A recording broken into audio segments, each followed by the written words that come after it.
وہ شام غریباں،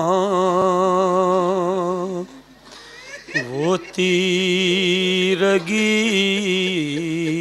وہ زینب حزین،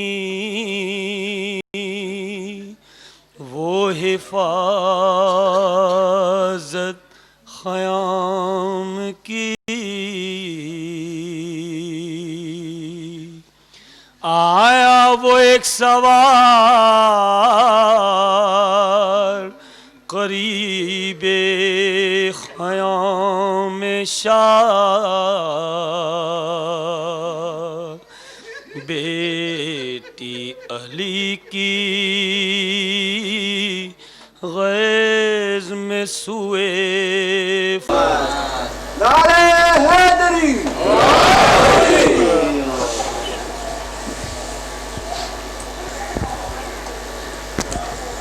فاتحہ۔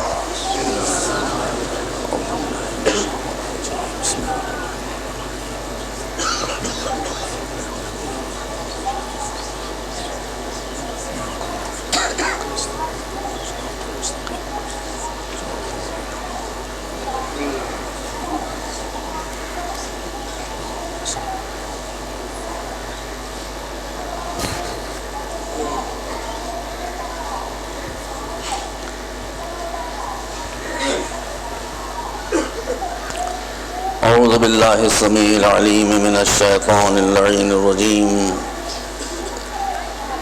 بسم اللہ الرحمن الرحیم، الحمد للہ رب العالمین، بارئ الخلائق اجمعین، والصلاة والسلام والتحیۃ والاکرام علی سیدنا و نبینا و شفیعنا ابی القاسم محمد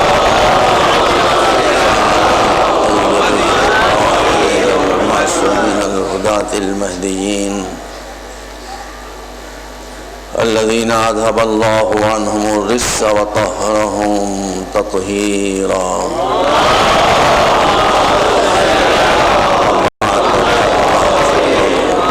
وتعالى وهو أصدق الصادقين، أفغير دين الله يبغون وله أسلم من في السماوات والأرض وإلیہ یرجعون. صلوات محمد.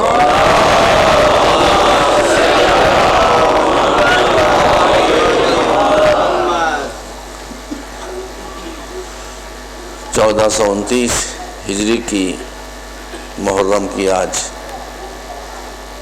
پہلی تاریخ ہے، اگرچہ مجلسیں دو روز قبل سے شروع ہو گئی تھی، اور ان تقاریر کا موضوع ہے اسلام ہی کیوں، وائی اونلی اسلام.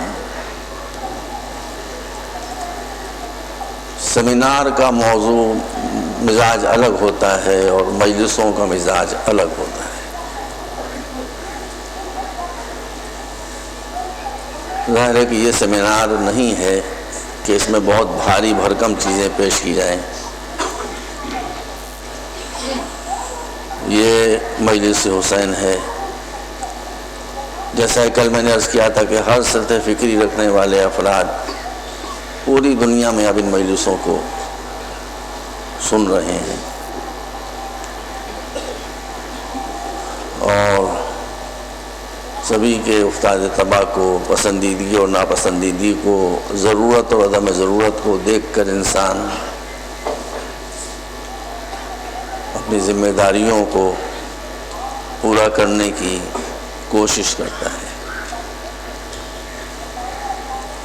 کل میں آپ کے سامنے بتا رہا تھا منبر کی تاریخ. مسجد نبوی سے یہ تاریخ شروع ہوئی تھی اور غدیر کے میدان تک میں اسے لے گیا تھا، جہاں ایمرجنسی حالات میں، ہنگامی صورتحال میں روایتی ممبر نہیں تھا بلکہ اونٹوں کے پالان کا ممبر بنایا گیا تھا. اور اس میں کچھ اعلان کیا گیا تھا، وہ اعلان سب کو معلوم ہے، اور اسی اعلان کے بعد پھر یہ آیت اتری تھی کہ الیوم اکملت لکم دینکم واتممت علیکم نعمتی ورضیت لکم الاسلام دینا، آج ہم نے تمہارا دین کامل کیا، آج ہم نے تم پر اپنی نعمتوں کو تمام کیا، اور آج ہم تمہارے لیے دین اسلام سے خوش ہو گئے اور راضی ہو گئے۔ وقت کی تنگی کی وجہ سے بیچ میں منبر کوفہ چھوٹ گیا تھا، میں نے اس کا نام لیا تھا، لیکن پھر میں نے دیکھا گھڑی کی سوئی کو تو موقع نہیں رہ گیا تھا۔ منبر کوفہ کی بھی ایک عظیم تاریخ ہے، اس لیے جہاں تک میرا حافظہ ساتھ دے رہا ہے، اور غالباً میں صحیح کہہ رہا ہوں، بلکہ یقیناً صحیح کہہ رہا ہوں، کہ آدم سے لے کر منبر کوفہ تک اور منبر کوفہ سے لے کر آج تک اس منبر پر بیٹھنے والے نے جو کہا وہ کسی اور نے نہیں کہا، اور اگر کسی نے کہا تو منبر سے اتر کر اس سے کان پکڑ کے اٹھا بیٹھی کرنا پڑی کہ میں نے یہ کیوں کہا تھا۔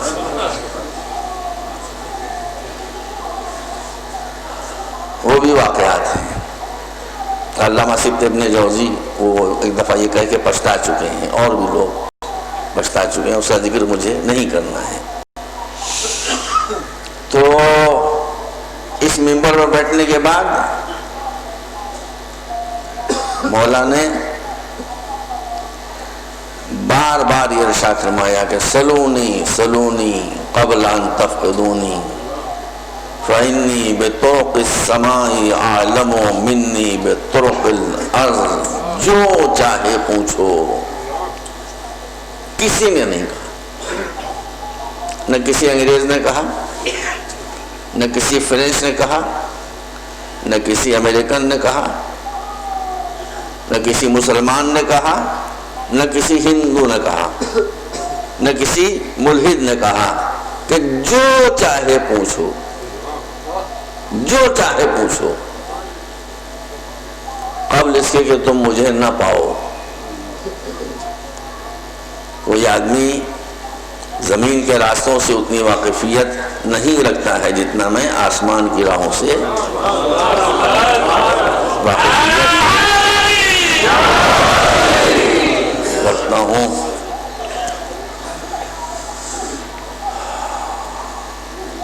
اتنے مسئلے پوچھے گئے بچوں، یہ بچے ہی تمہاری کمیونٹی کا اسٹ ہیں، اس سے میں سے بات کرتے ہیں۔ بوڑھوں کو تو ویزے لگ چکے، پتہ نہیں کب چلے جائیں وہ، اس میں خود بھی شامل ہوں۔ تو قوم کی بات بولتے ہیں، یہ بچے ہمارے سامنے بیٹھے ہیں، ان کے ہاتھ میں ہے، میں ان کا بہت لحاظ رکھتا ہوں۔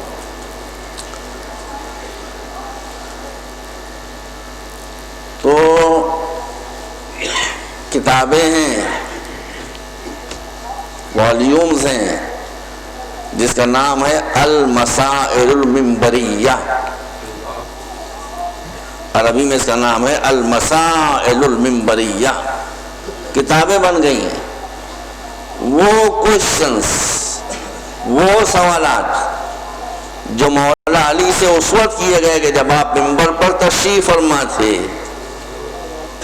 اور آپ نے بغیر کچھ سوچے ہوئے جواب کے سوال کے ختم ہونے سے پہلے پہلے اس کا جواب دے دیا، جلدیں تیار ہو گئیں، جلدیں تیار ہو گئیں۔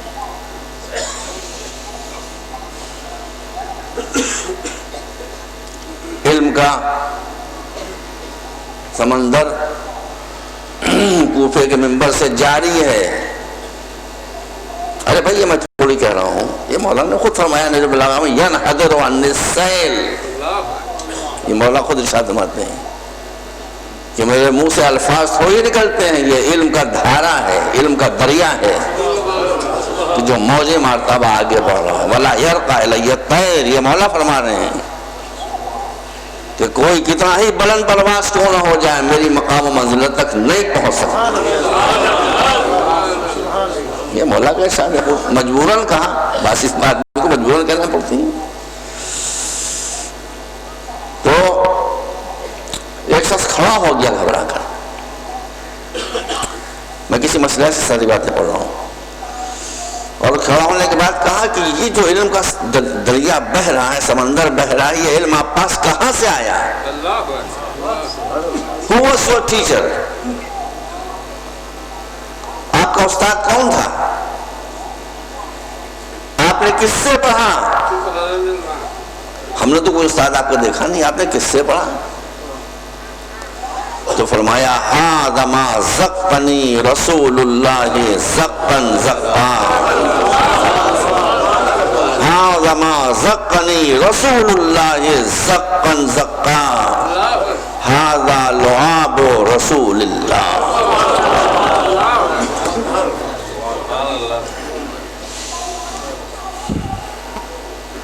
بچوں تم میرے سامنے بیٹھے ہو، جوانوں، تمہیں انگریزی آتی ہے، عربی نہیں آتی ہوگی. مجھے عربی اور انگریزی دونوں آتی ہیں. زخ کا ترجمہ ہی اب تک نہیں کیا جا سکا تھا. آج میں اس پوزیشن میں ہوں کہ زخ کا ترجمہ کروں. فرمایا کہ یہ رسول کا علم ہے. زخ کے معنی کیا ہیں؟ جب تم کسی کمپیوٹر میں کوئی پروگرام بھرتے ہو تو اسے کیا کہتے ہو؟ فیڈ کرنا. سمجھ رہے ہو؟ زخ کا اگر ہم انگلش میں ٹرانسلیشن کریں تو وہ ہوگا ٹو فیڈ. اب لوگوں نے معلوم کیا مثالیں دی کہ بھرانے کا مطلب یہ ہے، بھرانے کا مطلب یہ ہے، بھرانے کا مطلب یہ ہے. کچھ بھی مطلب نہیں ہے. مطلب یہی ہے کہ رسالت میں جو کچھ، رسالت کی ڈسک میں جو کچھ تھا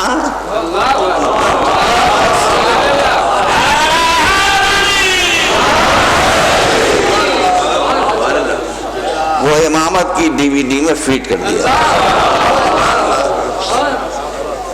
ھذا لعاب رسول اللہ، یہ رسول اللہ کا لعاب ہے. یاد آیا نا آپ کو؟ جب مولا پیدا ہوئے ہیں تو کعبے سے نکل کر کسی گود میں آئے تھے؟ رسول اللہ کی گود میں. اور رسول نے کیا کہا تھا؟ بچہ آنکھیں بند کیے ہوئے تھا. وہ سنا ہوا واقعہ آپ کا سینکڑوں مرتبہ کا. ماں گھبرا رہی تھی. بھائی محمد عربی کو بھی فاطمہ بنت حسن ان کو پارا تھا، ان کو بھی اماں کہتے تھے. وہ کہا بیٹا بچہ تو چاند کا ٹکڑا ہے، کتنا حسین ہے، کتنا خوبصورت ہے، مگر بیٹا 3 دن ہو گئے اس نے آنکھ نہیں کھولی ہے، میرا دل دھڑ دھڑ دھڑ دھڑ کر رہا ہے. ماں کہہ رہی ہے کہ میرا دل دھڑک رہا ہے. رسول مسکرا رہے ہیں. جملہ یاد رکھیے، جہاں ناواقفیت ہوتی ہے وہاں دھڑکن ہوتی ہے، جہاں واقفیت ہوتی ہے وہاں مسکراہٹ ہوتی ہے.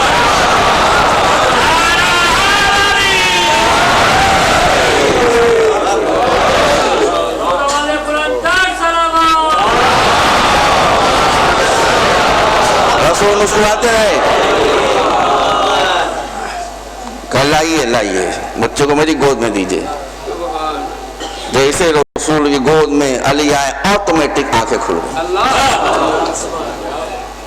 آنکھیں کھلتے ہی سب سے پہلے رسول کو دیکھا. اور تمام بھائی مسلمان اپنی اپنی کتابوں کو دیکھ رہے ہیں. رسول فرماتے ہیں خصصتنی بالنظر خصصتک بالعلم. کیا کہوں؟ مسلمان کچھ کہتے ہیں، رسول کچھ کہتے ہیں.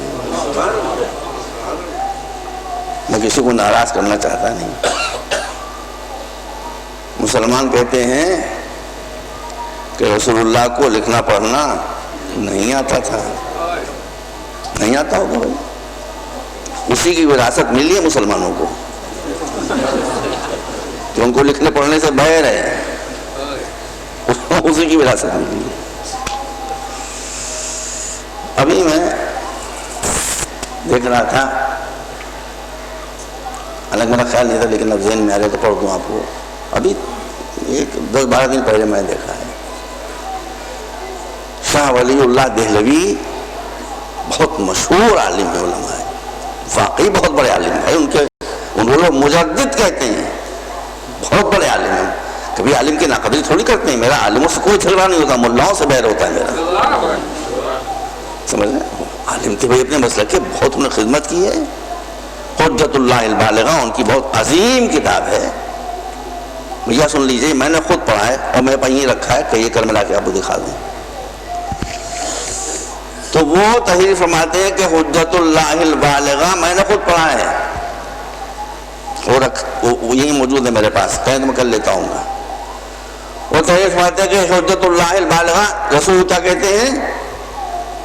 بھائی ٹھیک ہے کہتے ہیں، وہ ہم کسی کو اعتراض تھوڑی کرتے. امی کہتے ہیں، امی کہتے ہیں یعنی ان کو لکھنا پڑھنا نہیں آتا تھا. نہیں آتا ہوگا، نہیں آتا ہوگا، اس میں بگڑنے کون سی بات ہے. تو شاہ ولی اللہ دہلوی اتنے جلیل القدر عالم جن کو ہمارے برادران سنت مجدد عصر کہتے ہیں، انہوں نے جو اپنی مایہ ناز تعلیف فرمائی ہے، تصنیف فرمائی ہے حجت اللہ البالغہ، وہ لکھتے میں نے کتاب لکھی کیوں؟ کہا کہ پہلے تو مجھ پر کشف ہوا کہ یہ کتاب لکھو. بھائی یہ میں نے خود پڑھا ہے. بھائی آپ یقین کریں میرا نام قلب صادق ہے، قلب کاذب نہیں ہے. میں نے یہ پڑھا آپ کے سامنے بتا رہا ہوں.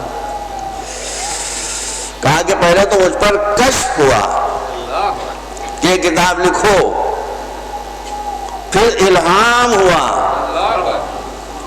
الہام ہوا. ایک مجدد کو الہام ہو سکتا ہے، امام کو الہام نہیں ہو سکتا.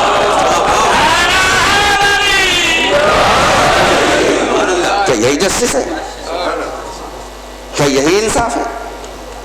کہ پھر مجھے الہام ہوا کہ کتاب لکھو. تیسرا ٹکڑا سن لیجئے، مجھ پہ اعتبار کیا کوٹ کر دیے جس سے جائے جا کے. پھر فرماتے ہیں کہ میں سو رہا تھا، خواب میں نے حضرت حسن اور حضرت حسین کو دیکھا. سن لیجئے سنیے. کہا خواب میں نے حضرت حسن اور حضرت حسین کو دیکھا. شاہ ولی اللہ لکھ رہے ہیں، صاحب حجت اللہ البالغہ کتاب کیوں لکھی؟ کہا میں نے خواب میں، یہی ان کے الفاظ، اس لیے میں نے ادھر سے ادھر کچھ نہ سیکھا تھا کہ جو لکھا ہے وہی پڑھ رہا ہوں بالکل آپ کے ساتھ لفظ و لفظ. کہا میں نے خواب میں دیکھا حضرت حسن کو اور حضرت حسین کو کہ وہ تشریف لائے اور ان کے ہاتھ میں ایک قلم ہے، پین. وہ قلم انہوں نے مجھے دیا اور یہ فرمایا ھذا قلم جدنا رسول اللہ. یہ وہ قلم ہے کہ جس سے رسول لکھا کرتے تھے. یہ قلم لیجیے اور اب اس سے کتاب لکھیے. تو رسول کو تو لکھنا پڑھنا نہیں آتا تھا، یا یہ فرمان غلط ہے یا وہ ارشاد غلط ہے. سلامات بر محمد و علیہ.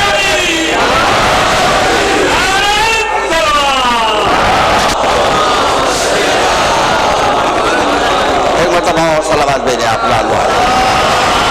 ھذا قلم جدنا رسول اللہ. شہزادوں نے کہا یہ ہمارے جد کا قلم ہے، غالباً یہی متوجہ کرنے آئے تھے.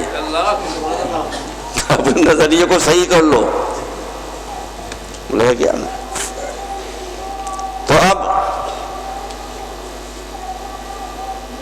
فرماتے ہیں رسول اللہ جب بچے نے آنکھ کھول کر رسول اللہ کا چہرہ دیکھا پہلی مرتبہ تو فرمایا خصصتنی بالنظر خصصتک بالعلم.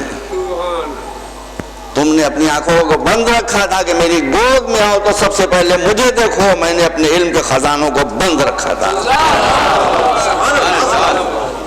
کہ میری گود میں آؤ تو یہ علم میں ٹرانسفر کروں. اب کیسے ٹرانسفر کروں؟ اب تو بھیا یہ کہتے ہی بھی لگتا ہے کہ بغدادی قاعدہ کھول کے بیٹھ جائے. لوگ تو پتہ نہیں کون سا قاعدہ سمجھ لیں.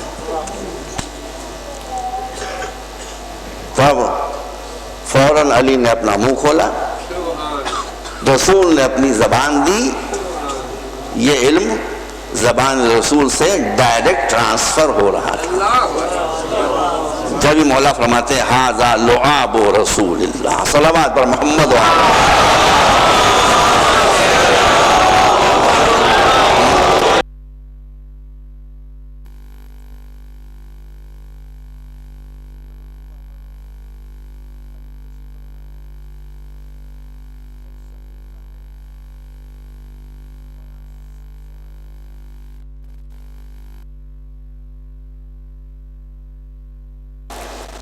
دیکھیں یہاں مجلس پڑھنا کتنا آسان ہے. سب مجھے کتنی محبت کی نظروں سے دیکھ رہے ہیں. میں واقعی دیکھ رہے ہیں مجھے جہاں سے جہاں تک میری نظر جا رہی ہے میں دیکھ رہا ہوں سب مجھے محبت کی نظروں سے دیکھ رہے ہیں. لیکن علی کا جو آڈینس تھا اس میں محبت کی نظریں بھی تھیں اور خون بھری نظریں بھی تھیں. خوارج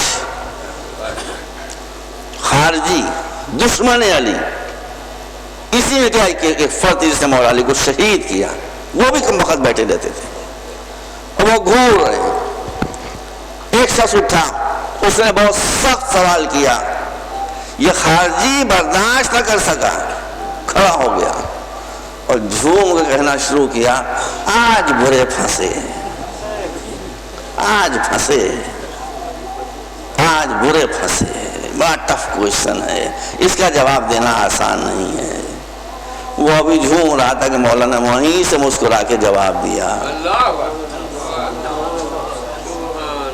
اور سوال کرنے والے نے کہا کہ آپ نے مجھے بالکل مطمئن کر دیا. نہیں سنیے, تب اس خارجی نے کیا کہا؟ تب اس خارجی نے کہا ما افقہ ھذا کافر. اللہ اکبر. یہ کفر کا فتویٰ کہاں سے چل رہا ہے؟ کہاں سے چل رہا ہے کفر کا فتویٰ؟ کس کو کہا جا رہا ہے کافر؟ بھائی ہم کو کفر کا فتویٰ میراث میں ملا ہے. مولا علی کو وہ خبیث کہہ رہا ہے کہ ما افقہ ھذا کافر. یہ کافر کتنا دین میں ڈیپتھ رکھتا ہے, کتنی گہری نظر ہے اس کی دین میں. پھر کافر بھی کہہ رہا ہے. مگر مولا علی کو غصہ نہیں آتا. جتنی بڑی شخصیت ہوتی ہے اتنا ہی ٹھنڈا مزاج ہوتا ہے. یہ آپ یاد رکھیے گا, جتنی بڑی شخصیت ہوتی ہے اتنا ہی انسان کول مائنڈڈ ہوتا ہے. وہ کہہ رہا ہے یہ کافر. مولا کیا فرماتے ہیں؟ مولا کہتے ہیں سن لو, میری جتنی چاہے توہین کرتے رہو, میری نماز میں خلل ڈالتے رہو, میرے خطبے میں ڈسٹربنس کرتے رہو, لیکن یہ اسلام ہے جس کا پہلا سبق ہے آزادی, جس کا پہلا لیسن ہے فریڈم اینڈ لبرٹی.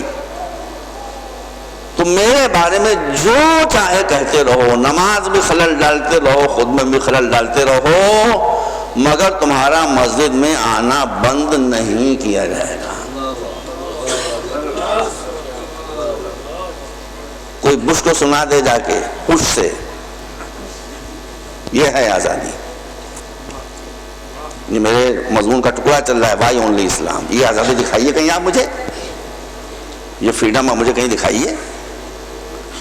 کہتے تمہارا آنا نہیں رکے گا, آتے رہو, اور جو بیت المال سے تم کو وظیفہ مل رہا ہے وہ بھی ملتا رہے گا. یہ نہیں کہ تم میرا دوست ہو تمہارا وظیفہ بند کر دوں. ہندوستان تھوڑی ہے. اب آگے تھوڑی میں کہہ سکتا ہوں, آگے نہیں کہوں گا, اپنے ملک کو کہوں گا بھائی کہ اگر حکمراں پارٹی کے سے ناراض ہو گئی تو اس کا احساس ضبط ہو گئے. نہیں, یہ تھوڑی ہے, یہ اسلام ہے. میرے بارے میں جو چاہے کرتے رہو, مسجد میں آتے رہو گے, پیسہ تم کو ملتا رہے گا. لیکن ایک بات کا یار خیال رکھنا, میرے بارے میں جو چاہے کرتے رہو, کوئی ریٹیلیشن نہیں ہوگا, کوئی انتقام نہیں لیا جائے گا. لیکن اگر تم نے بے خطا افراد کا خون بہانا شروع کر دیا, انوسنٹ پیپلز کی کلنگ تم نے شروع کر دی, بے گناہ افراد کی جان لینا شروع کر دی, تو ادھر دیکھ لو, یہ دیکھ رہے ہو نا, نہ یہ تلوار بدلی ہے نہ یہ ہاتھ بدلا ہے.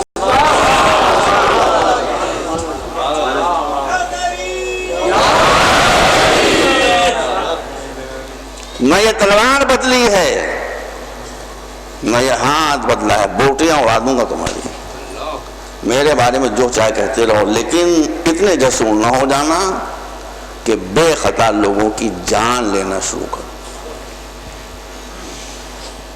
علی کے بارے میں اب آپ سمجھتے رہیے کچھ جو میں کہہ رہا ہوں، سمجھتے رہے، ذہین لوگ ہیں آپ لوگ، ہم اب تھوڑی ہیں ماشاءاللہ پڑھے لکھے، ہمارے بچے تیز ہوتے ہیں۔ تو مولا کیا فرماتے ہیں کہ بے قصور لوگوں کی جان لینے کی تم نے کوشش کی اور میں تمہارا صفایا کیا، لیکن یہ لوگ اس وارننگ کو نہیں سمجھے، ہمتیں بڑھ گئیں، بے خطا لوگوں کو مارنا شروع کر دیا، عورتوں کے پیٹ پھاڑ پھاڑ کے معصوم بچوں کو پیٹوں سے نکال نکال کر ان کو ذبح کرنا شروع کر دیا۔ تب ہوئی ہے جنگ نہروان۔ جنگ نہروان کی بیک گراؤنڈ یہ ہے،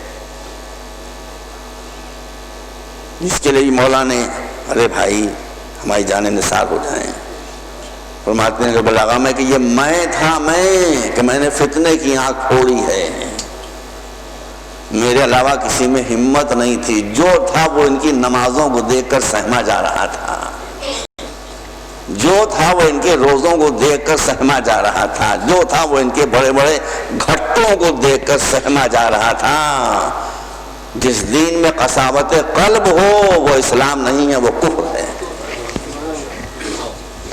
بس میں نے کہہ دیا آپ کے سامنے، نمازوں سے اسلام نہیں طے ہوتا، روزوں سے اسلام طے نہیں ہوتا، قساوت قلب، بے رحمی۔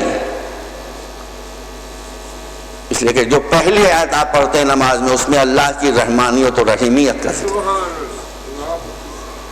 تو جہاں بے رحمی ہوگی، جہاں آپ بھی بے رحمی خدا نہ خواستہ کبھی نہیں ہوگی، آپ لیکن بفرض کر رہا ہوں اگر ہو، آپ بھی نکل گئے، مجھ میں اگر ہو میں بھی نکل گیا، بے رحمی کو اسلام کو برداشت کر سکتا ہے۔ تو یہ جو آپ کو جتنے خطبے نظر آتے ہیں نہج البلاغہ میں، یہ 10% بھی نہیں ہے بھائی۔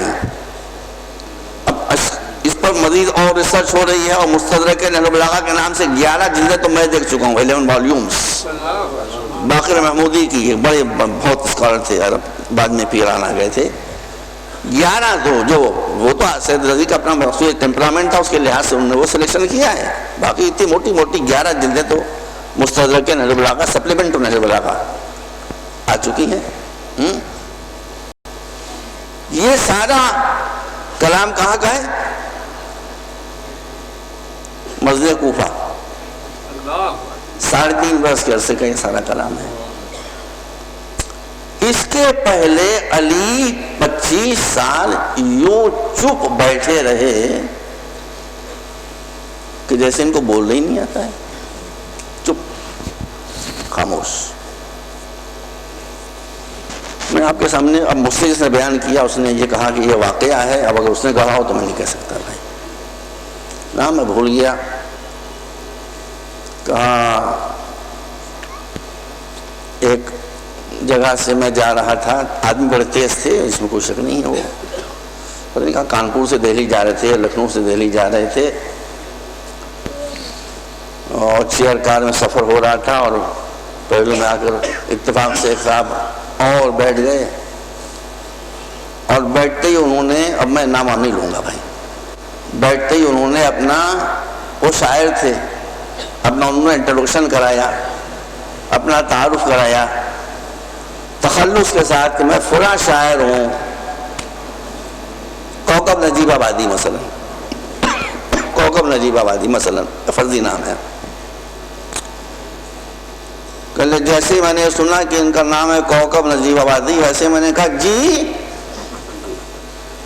انہوں نے اور چیخ کر کہا کہ میں وہ کوکب نجیب آبادی، نے اور زور سے کہا جی، یہ بالکل بہرے بن گئے،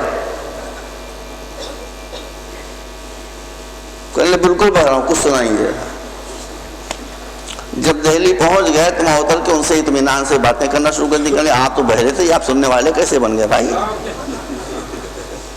کہنے لگا بہرا نہ بنتا تو وہاں سے لے کر یہاں تک اپنا پورا دیوان سناتے ہوئے آتے ہیں. دیکھیں بھائی یہ شاعروں کی کمزوری ہوتی ہے.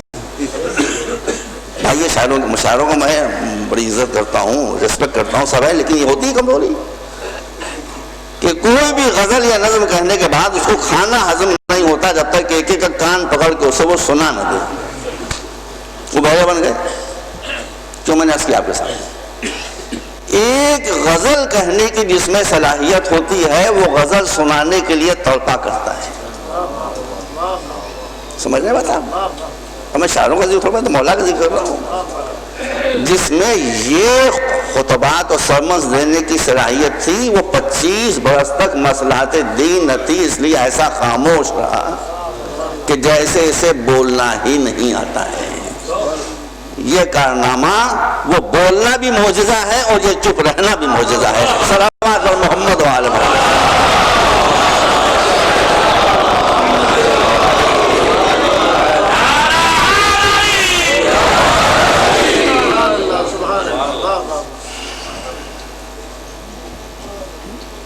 یہ ممبر ہے، اس پر بڑے بڑے علماء آئے ہیں، بہت ٹاپ کے علماء. مولانا سبط حسن صاحب خطیب اعظم اپنے وقت کے، میں کسی کا نام نہیں لوں تو معذرت، مطلب تھوڑی ہے کہ وہ اس کو میں نظر انداز کر رہا ہوں، وقت کم ہے بھائی. سبط حسن صاحب میری پیدائش سے پہلے ہی ان کا انتقال ہو چکا تھا، لیکن میں جانتا ہوں عربی پر عبور. میں چیلنج کرتا ہوں کہ اگر ان کے عربی قصیدوں کو امرؤ القیس اور لبید کے قصیدوں میں ملا دیا جائے تو کوئی فرق نہیں کر سکتا کہ اس میں لبید کا قصیدہ کون سا ہے اور سبط حسن صاحب کا قصیدہ کون سا ہے. یہ عبور تھا. فارسی پر ان کو اسی طرح سے عبور. فارسی نظم و نثر، عربی نظم و نثر، اردو نظم و نثر، غزلیں کہہ گئے کہ دے دی، لوگ شاعر بن گئے. کوئی جانتا بھی نہیں کہ کلام کس کا ہے. آج تک کسی کو پتا نہیں کہ یہ کلام ہے کس کا. سب سمجھ رہے ہیں اسی کا ہے جس کے نام سے ہے. علماء کا ذکر بھی عبادت ہے. تاریخ گوئی ایک فن ہوتا ہے. نماز پڑھ رہے تھے، ایک صاحب آئے، جناب بیوی کا انتقال ہو گیا، بہت اثر تھا، تاریخ کہہ دیجئے. پوچھا کیا نام تھا؟ سنیے گا فارسی اگر آپ کو آتی، جو فارسی جن کو آتی ہے وہ قدر کریں. کہہ لے تاریخ کہہ دیجئے. کہہ لے کیا نام تھا؟ کہہ لے حور بی بی. حور نام تھا، حور بی بی. تاریخ اسی وقت مصلی بیٹھے بیٹھے تاریخ کہہ دی. حور چن منقلب شد روح شد. اسی میں مادہ تاریخ ہے. اب یہ تو آپ سمجھیں نہیں اس لیے کہ فارسی میں ہے، تو اردو سن لیجیے. اب لکھنؤ ایک بہت عجیب و غریب ٹپیکل قسم کا شہر تھا. نوابوں کے عجب اور شوق تھے. ایک نواب صاحب تھے، وہ طوطا پالے ہوئے تھے. طوطے کا انتقال ہو گیا. وہ روتے ہوئے پہنچے، پھر لوگ کہا طوطا مر گیا، طوطے کا انتقال ہو گیا. اب بتائیے، یہ عالم دین کے پاس پہنچے کہ طوطے کا انتقال ہو گیا، تاریخ کہہ دیجیے. لو بھائی، ایک عالم دین اتنا بڑا عالم، اسے کہہ رہے ہیں تاریخ کہہ دیجیے، طوطے کا انتقال ہو گیا، پیرٹ.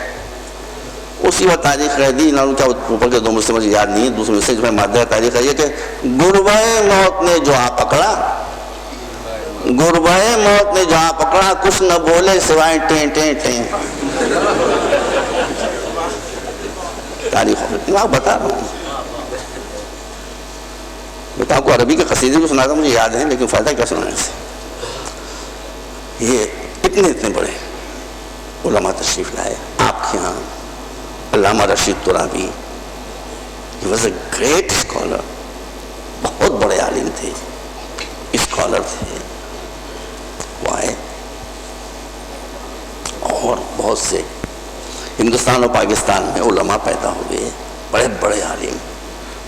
یہ عالم جب ممبر پر آ کر مجلس پڑھتے تھے تو لوگ کہتے تھے کہ شیعہ بچوں کے جتنے معلومات ہوتے ہیں ہمارے عالموں کو اتنے معلومات نہیں ہیں. جب عالم آگا تو کیا دے گا بتائیے؟ جب عالم آگا تو علم دے گا. اب اب جب سے عالموں کی تعداد کم ہوئی ہندوستان میں، یہاں کی بات نہیں کر رہا ہوں، جب سے عالموں کی تعداد ہندوستان میں کم ہوئی، کیا شروع ہو گیا؟ جھگڑے شروع ہو گئے۔ جب عالم آئے گا وہ علم بانٹے گا، جب وہ آئے گا جس کے پاس علم نہیں ہے تو وہ جھگڑے بانٹے گا۔ یہ ساری باتیں میں اس لیے کہہ رہا ہوں کہ ہمارے پاس یہی ایک انسٹیٹیوشن ہے، بس نتھنگ ایلس، اس کے علاوہ کچھ نہیں۔ یہاں پر آنے والوں کو اپنی ذمہ داریاں سمجھنا چاہیے۔ یہاں پر آنے والوں کو مجلس شروع کرنے سے پہلے چند سیکنڈ آنکھیں بند کر کے تصور کی نظروں سے دیکھنا چاہیے کہ یہاں کون کون بیٹھا ہوا ہے۔ تصور کی نظروں سے دیکھنا چاہیے کہ یہاں کون کون بیٹھا ہوا ہے۔ تو تصور کی نظروں سے دکھائیں گے، ایک طرف رسول بیٹھے ہوئے ہیں، ایک طرف علی بیٹھے ہوئے ہیں، ایک طرف بی بی فاطمہ بیٹھی ہوئی ہیں، ایک طرف حسن حسین بیٹھے ہوئے ہیں۔ ان کے مشن اور ان کی خوشی کو نظروں میں رکھ کر آدمی کو اپنی زبان کھولنا چاہیے۔ میں جو موضوع پڑھ رہا ہوں، آپ سے میری مؤدبانہ درخواست ہے کہ آپ سوالات مجھ سے کریں، مگر صرف موضوع سے متعلق، کیونکہ میرے پاس جو سوالات آتے ہیں وہ مجھے بڑی پرابلم ہو جاتی ہے، میں زیادہ کچھ پر تبصرہ نہیں کرنا چاہتا، اس لیے میں ریسٹرکشن لگا رہا ہوں کہ موضوع سے ہٹ کر کوئی سوال آئے گا تو میں اس کا جواب نہیں دوں گا، لیکن موضوع کے اندر کوئی سوال آئے گا تو میں اس کا جواب دینے کی یا سمجھانے کی کوشش کروں گا، یا تو مجلس میں، ورنہ میں لکھ کے بھیج دوں گا۔ جیسے کل مجھے ایک صاحب نے یہ اتبام پوٹلا جو ہے یہ دیا، کوئی بات نہیں، میں تو اس سے پہلے کہہ چکا کہ اسلام ہی وہ دین ہے جو کہتا ہے پہلے سمجھو بعد میں مانو، اور اگر تم نے پہلے مانا اور بعد میں سمجھنے کی کوشش کی تو جب سمجھو گے تب مسلمان ہوگے۔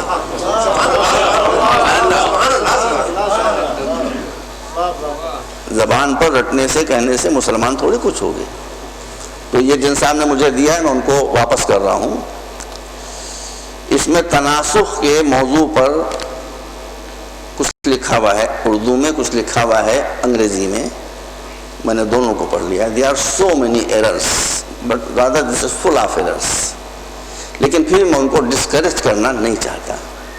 شروع میں آدمی جب کچھ پڑھتا ہے لکھتا ہے تو غلطیاں تو اس سے ہوتی ہیں، تو اس میں جو کچھ لکھا ہوا ہے اس کو میں سمیٹ لوں گا اپنی کسی مجلس میں، لیکن اس میں these questions are full of errors، even spelling mistakes بہت زیادہ اس میں، نام بھی بہت زیادہ غلط لکھے ہوئے ہیں اور باتیں بھی صحیح لکھی ہوئی نہیں ہیں۔ کوئی ایسی بات نہیں ہے، میں ان کو ڈسکریج نہیں کر رہا ہوں، کہ ہمت شکنی نہیں کر رہا ہوں، ابتدا ہے، اور پڑھیں، محنت کریں اور ریسرچ کریں، ہم کو ریسرچ سے کوئی گھبراہٹ تھوڑی ہے۔ اب مثلا اس میں ایک بات میں آپ بتاتا ہوں بھائی صاحب، خدا معاف کرے، سب پر اعتبار کیجیے گا، کبھی کسی مولوی پر اعتبار نہ کیجیے گا، یہ میں آپ کو بتایا تھا۔ ایک مولوی صاحب کا بھی کچھ انہوں نے تحریر اس میں لکھی ہے کہ انہوں نے یہ فرمایا ہے، اس کے جھوٹ ہونے کا ثبوت ہی ہے کہ مولوی نے لکھا ہے، ختم ہو گیا بس۔ اس کے جھوٹ ہونے کا ثبوت ہی ہے کہ ایک مولوی نے لکھا ہے۔ مولوی کبھی سچ بولتا نہیں بھائی، عالموں کی بات نہیں کر رہا ہوں، سمجھ رہے ہیں؟ بس اس سے زیادہ میں کوئی تبصرہ نہیں کرنا چاہتا۔ میں اس موضوع پر یہ تناسخ سے متعلق جو ریسرچ انہوں نے شروع کی ہے اس کا سبسٹینس ہے تناسخ، یعنی ٹرانسمائگریشن آف سولز۔ میں اس کے بارے میں پڑھ دوں گا، یہ ٹاپک میرے موضوع کے اندر آتا ہے، لیکن اس کے اندر جو کچھ لکھا ہوا ہے اس کو بہت زیادہ ریوائز کرنے کی ضرورت ہے، اور پھر سے وہ اس کو لکھیں اور لکھ کے میرے پاس بھیجیں۔ تو جو سوالات انہوں نے قائم کیے اس کا بھی میں جواب دے دوں گا، لیکن سوالات کا جواب دیا جا سکتا ہے، محملات کا جواب دیا جائے، محملات کا نہیں۔ مثلا انہوں نے، اب ان کی بچانی غلطی نہیں ہے، ایک عالم دین نے کچھ لکھا ہے، وہ اس میں ناموں کسی کا نہیں چاہتا، اس میں لکھا ہے کہ نصیری فرقہ جو ہے شیعوں کا نصیری فرقہ جو ہے وہ آواگمن و تناسخ کا قائل ہے۔ بھائی صاحب، نصیری فرقہ وہ ہے جو تھا، اب تو اس کا وجود ہی نہیں ہے، جب تھا تو وہ فرقہ تھا جو علی کو اللہ کہتا تھا، اگر علی کو اللہ کہنے والے شیعہ ہیں تو جو حضور کی ختم نبوت یا قائل نہیں ہے قادیانی، وہ سنی ہے؟ ختم ہو گیا، اب وہ سننی ہے؟ آپ اس سے سنی بھائی بھی سن رہا ہوں، میں مجبوراً یہ بات کہہ رہا ہوں، ان کو دل میں کسی کا نہیں توڑتا کبھی، وہ خود سماعت فرمائیں کہ رسول کو خاتم النبیین نہ ماننا بے شک بہت بڑا گناہ ہے، بے شک بہت بڑا گناہ ہے، لیکن نبی کو خاتم النبیین نہ ماننا زیادہ بڑا گناہ ہے یا علی کو اللہ ماننا زیادہ بڑا گناہ ہے؟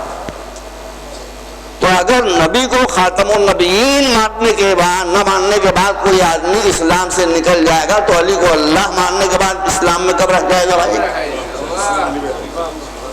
تو جب وہ تھے بھی اس وقت بھی وہ مسلمان ہی نہیں تھے، تو جب مسلمان تو نہ شیعہ تھے نہ سنی تھے، اکثر باتیں اسی طرح کی اور لکھی ہوئی 224 میں۔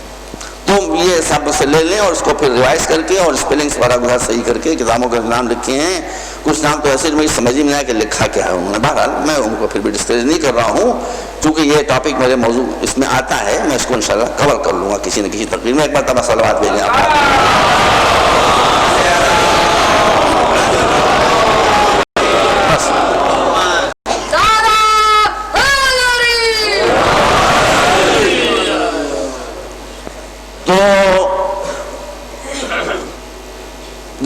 دھیرے دھیرے میں موضوع کی طرف شفٹ ہو رہا ہوں۔ جیسے میں نے ایسا کیا کہ یہ سیمینار نہیں ہے، یہ مجلس ہے، اس کا رنگ الگ ہوتا ہے، اس کا مزاج الگ ہوتا ہے۔ تو موضوع یہ ہے وائی اونلی اسلام، صرف اسلام ہی کیوں؟ پہلا مرحلہ تو اس میں یہ آتا ہے کہ آج کل کا زمانہ وہ ہے، اب جو لہر شروع ہوئی تھی اب تو ذرا ڈاؤن ہو رہی ہے، بلکہ اب ذرا کچھ معاملہ ریورس ہو رہا ہے کہ انسان مذہب بیزار ہو رہا تھا۔ مذہب as such, religion as such, وہ ہر مذہب سے بیزار ہو رہے تھے، کرسچینٹی ہو، چاہے اسلام ہو، چاہے ہندو مت ہو، چاہے بدھزم ہو، یا جو بھی ہو، ہر ایک سے وہ بیزار ہو رہے تھے کہ اس میں سوائے جھگڑوں کے اور کچھ نہیں ہے، سوائے پابندیوں کے اور کچھ نہیں ہے۔ ایک بات آپ بتا دوں کہ دین کے بہت سے معنی ہیں، لیکن دین کے اصل معنی ہے قانون، لا، جو سورہ یوسف میں انہی معنوں میں استعمال ہوا ہے۔ سمجھ رہے ہیں آپ؟ انہی معنوں میں، کانسٹیٹیوشن کے معنوں میں یا لا کے معنوں میں استعمال ہوا ہے۔ جب حضرت یوسف خزائن مصر پر حاکم ہو چکے تھے اور قحط پڑا، سارا واقعہ کو سنا ہوا ہے، اور بھائی آئے وہاں سے کچھ تھوڑے بہت پیسے ویسے لے کر، اور ان کو جناب یوسف نے بہت کچھ دیا، کھانے پینے کا سامان، اور پیسے بھی ان کے واپس کر دیے۔ اور اس کے بعد یہ چلتے وقت کہا کہ بھائی دیکھو تم کتنے بھائی؟ کہا ہم 12 ہیں۔ کہا 12 ہو تو 10 کیوں ہیں اور 2 کدھر ہیں؟ دیکھیے گا، دیکھیے گا، مجرم کا کردار ہوتا ہے جھوٹ بولنا۔ اب بھائی سے کہہ رہا، پہچان نہیں تھا بھائی، کہا کہ ایک بھائی تو ہمارا باپ کے پاس ہے، ہمارا باپ اس سے بہت محبت کرتا ہے، یعقوب، اور ایک بھائی اور تھا جس سے ہمارے والد بڑے محبت کرتے تو اس کو بھیڑیا کھا گیا، بھیڑیا کھا گیا۔ اب بہت غصہ مدتیں ہو گئی، کہہ دو کھو گئے، یہ ہو گیا، وہ ہو گیا، کچھ کہہ دو۔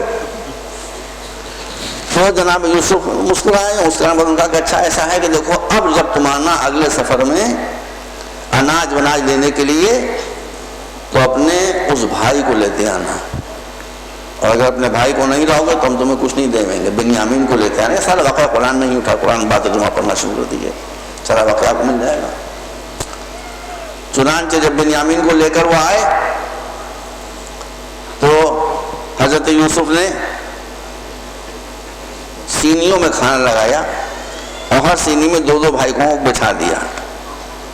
اس کا نتیجہ ظاہر ہے کہ ایک بھائی جو تھے بنیامین وہ بچ گئے، تو ان سے کہا آؤ تم میرے ساتھ کھانا کھاؤ۔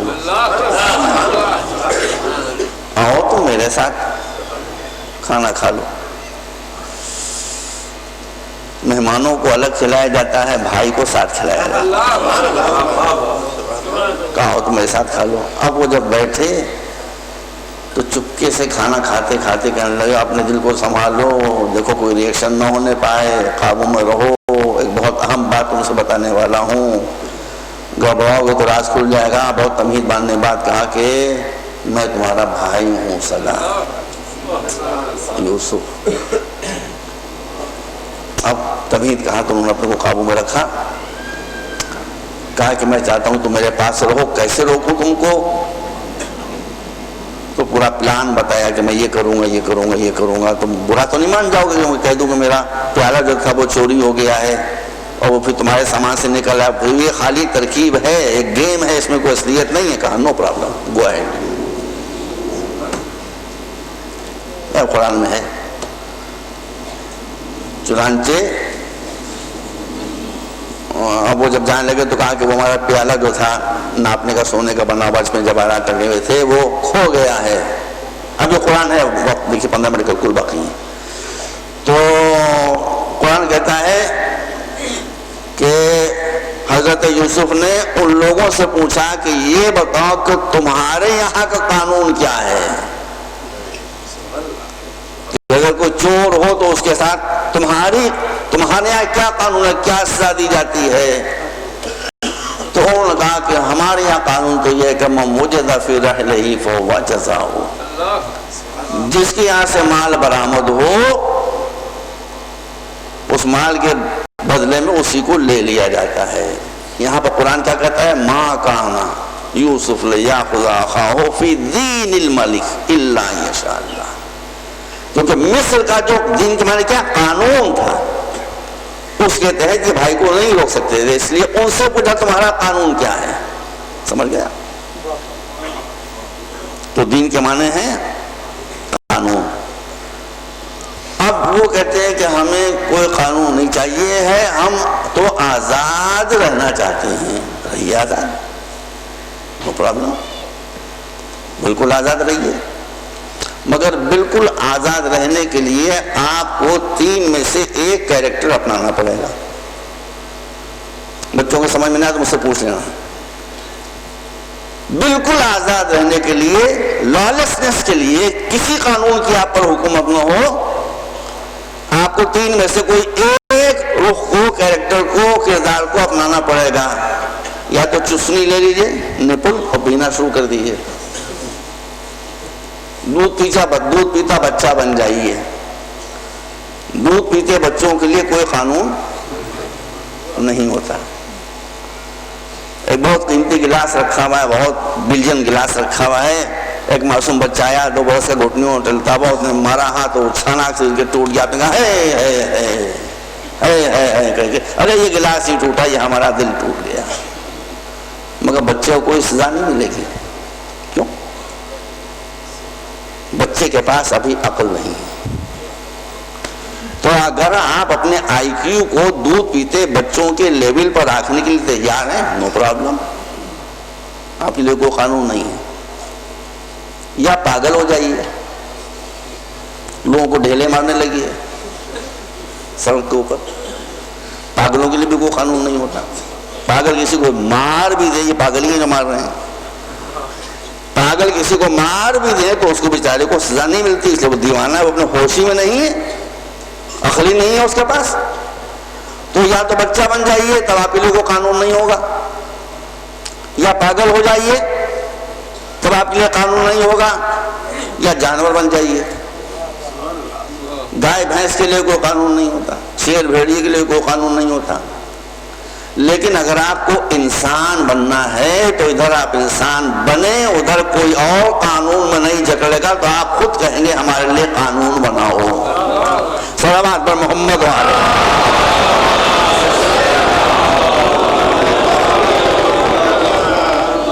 جب انسان غیر مہذب تھا, سویلائزیشن سے دور تھا, تب اس کے پاس کوئی قانون نہیں تھا. جتنا جتنا پڑھتا گیا, علم حاصل کرتا گیا, تہذیب میں آگے بڑھتا گیا, اتنا اتنا قانون بناتا چلا گیا. قانون بنانا اور قانون کی پابندی کرنا یہ تہذیب کی علامت ہے، سویلائزیشن کی علامت ہے۔ میں پھر اپنے ہی دیش کی بات کر رہا ہوں بھائی صاحب، یہاں کی بات میں نہیں کر رہا ہوں۔ اتنا سا کہہ دوں، کوئی پولیٹیکل تقریر نہیں ہے یہ، میرا کیا، میں آیا ہوں کل چلا جاؤں واپس۔ ایک سانحہ یہاں ہوا 27 دسمبر کو، وہ بہت افسوسناک سانحہ ہوا، اس میں کوئی شک نہیں ہے۔ یہاں تک کہ ہمارے یہاں کی جو بہت ہی منحوس پارٹیاں ہیں، بی جے پی، اس نے بھی افسوس کا اس پر اظہار کیا، جو شیو سینا ہے اس نے بھی، آر ایس ایس نے بھی، سب نے اس پر افسوس کا اظہار کیا۔ مجھے بہت پرسنلی مجھے بہت بڑا شوق لگا، بہت برا حادثہ ہوا یہ، جس طرح سے ایک بہادر عورت کا قتل ہوا، ٹھیک نہیں ہوا یہ۔ لیکن یہ کون سی بات تھی کہ بھائی جس نے قتل کیا ہے آپ اس کو ڈھونڈیے، یا جنہوں نے قتل کرایا ان کو ڈھونڈیے، سب مل کر 16 کروڑ آدمی ڈھونڈ سکتے ہیں، ڈھونڈیے ان کو۔ پیچھے گئے آپ تو کیا مزہ لے پھر کچھ ہو جائے، آپ بیداری پیدا کیجیے، رحمت پیدا کیجیے۔ جی آپ نے کیا کیا، اپنی ہی گاڑیوں کو جلانا شروع کر دیا، اپنے ہی بینکوں کو جلانا شروع کر دیا، اپنے ہی لوگوں کو مارنا شروع کر دیا۔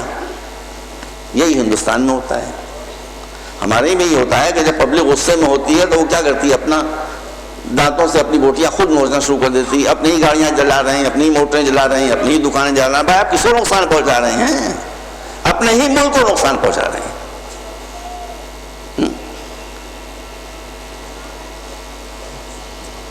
ابھی چند دن پہلے کی بات ہے، جو کل ڈان میں اس کی رپورٹنگ ہوئی، میں نے پڑھی ہے، امریکہ کے 2 نیوکلیر پاورڈ شپس، جنگی جہاز اسٹریٹ آف ہارموز سے گزر رہے تھے، جو دنیا کے سب سے بڑے جہازوں میں سے 2 تھے، اسی میں سے، اور سب نیوکلیر پاور سے چلنے والے۔ ایران کی ایک چھوٹی سی اسپیڈ بوٹ، چھوٹی، وہ اسپیڈ بوٹ کیا ہوتی ہے بھائی، کھلونا اسپیڈ بوٹ، وہ گنگناتی، کل کا ڈانا پڑھ لیجیے، تو وہ جو اتنا بڑا جہاز تھا، دنیا کے چند بڑے جہازوں میں سے ایک، نیوکلیر پاور چل رہا تھا اور نیوکلیر اسلحہ اس پر لگا ہوا تھا۔ اس کے کیپٹن نے اس سے کہا کہ ڈسکلوز یور آئیڈینٹیفیکیشن، کون ہو تم، کدھر آ رہے ہو؟ اس نے جواب دیا کہ we are coming to you. جو بھائی پڑھا ڈالا پہ نہیں پڑھا، we are coming to you, ہم آپ کی شامت لے کے آ رہے ہیں۔ جی یہ واقعہ تاریخ اپنے کو دہرا رہی ہے۔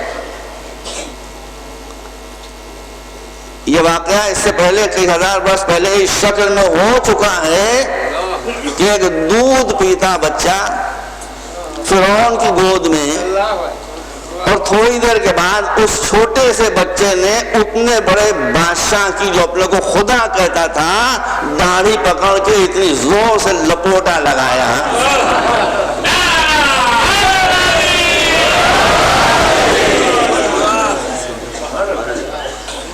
تو یہ تاریخ، یہ پھر واقعہ ہے، فرعون نے وقت پھر تماچا لگا زور سے،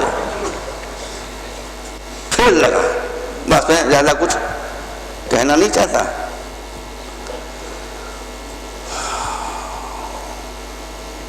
یہ باتیں صحیح نہیں ہیں۔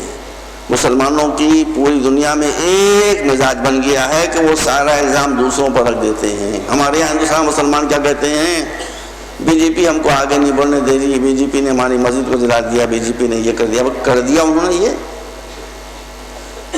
لیکن میں ہندوستان کے مسلمانوں سے اور یہاں کے شیعوں سے پوچھنا چاہتا ہوں کہ بی جے پی آپ کے مسجدوں کو جلا سکتی ہے، اور جلایا اس نے، اس میں کوئی شک نہیں ہے، آپ غلط نہیں کر رہے ہیں، لیکن اگر آپ کے بچے اسکول جانے لگے تو کیا بی جے پی بچوں کا راستہ رول کہ بچوں کو پڑھاؤ نہیں؟ بچوں کو پڑھانے سے تو کبھی روک نہیں سکتے، وہ نہ روکا ہے نہ روکیں گے۔ اسی طرح سے یہاں کچھ لوگ اگر عزاداری کو روکنے کی ناکام کوشش کر رہے ہیں، کرنے دیجیے، عزاداری تو نہ رکی ہے نہ رکے گی۔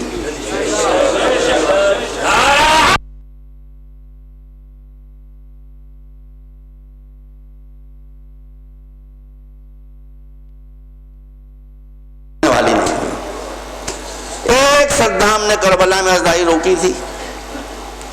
کئی برس روکی رہی، وہ لٹک گئے، وہ گئے لٹک کے ختم ہو گئے۔ بلدا کیا آپ نے؟ اب عزاداری کتنی زور سے ہوتی ہے، 20 لاکھ اور 30 لاکھ اور 40 لاکھ اور 50 لاکھ آدمی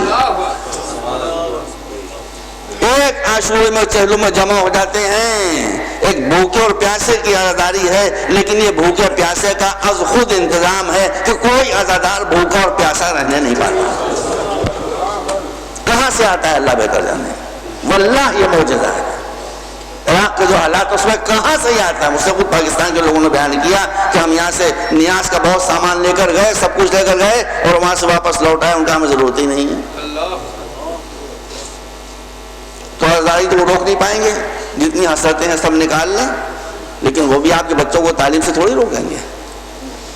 تعلیم کے میدان میں آگے بڑھیے۔ جس قوم کے پاس تعلیم آتی ہے اس کے پاس سب کچھ آ جاتا ہے، جس سے تعلیم چلی جاتی ہے اس سے سب کچھ چلا جاتا ہے۔ یہ مجھ گناہگار کا قول نہیں ہے، یہ مولا علی کا ارشاد ہے۔ بس عزاداروں، آج محرم کی دوسری شب لگ گئی، موسم اچھا ہو رہا ہے، نہ زیادہ گرمی ہے نہ زیادہ سردی ہے، آپ آرام سے یہاں بیٹھے ہیں، مگر حسین کا قافلہ تپتی ہوئی گرمی میں کوفے کی جانب بڑھ رہا ہے۔ اب مجبوری ہے، تاریخ کے جو مسائل معین ہیں اسی کو میں پڑھوں گا، اور یہ حسین کے مسائل کی خصوصیت ہے کہ جتنی مرتبہ چاہے سنیں، مگر آنکھوں سے آنسو بہتے ضرور ہیں۔ حسین کا قافلہ بڑھ رہا ہے کہ ایک شخص اپنے گھوڑے کے رکابوں پر کھڑا ہوا اور اس نے کہا کہ اللہ اکبر۔ کسی نے پوچھا کیوں اللہ اکبر؟ کہا مجھے یہاں تو کبھی نخلستان میں دیکھ سنا نہیں تھا، لیکن سامنے نخلستان دکھائی دے رہا ہے۔ وہ بھی ذرا اونچا ہوا، اس نے کہا کہ نہیں نخلستان نہیں ہے، یہ تو گھوڑوں پر کچھ سوار ہیں بڑی تعداد میں جو آ رہے ہیں، اور ان کے نیزوں پر بندھے ہوئے پرچم وہ لہرا رہے ہیں کہ جو تجھ کو تو کھجور کی شاخیں سمجھ رہا ہے۔ بس دانوں کی گفتگو ہو رہی تھی کہ وہ لشکر آ گیا۔ وقت ہو رہا ہے مجلس کا، میں مجبور ہوں بیان کو مختصر کرنے کے لیے۔ وہ لشکر آیا، حسین نے پوچھا کیوں آئے ہو؟ آنے والے نے بتا دیا کہ آپ کو اسیر کریں گے اگر آپ بیعت سے انکار کریں گے، اور اگر آپ اسیر ہونے سے انکار کریں گے تو ہم آپ سے جنگ کریں گے، جنگ کا انجام ظاہر ہے۔ کیوں بھائیوں؟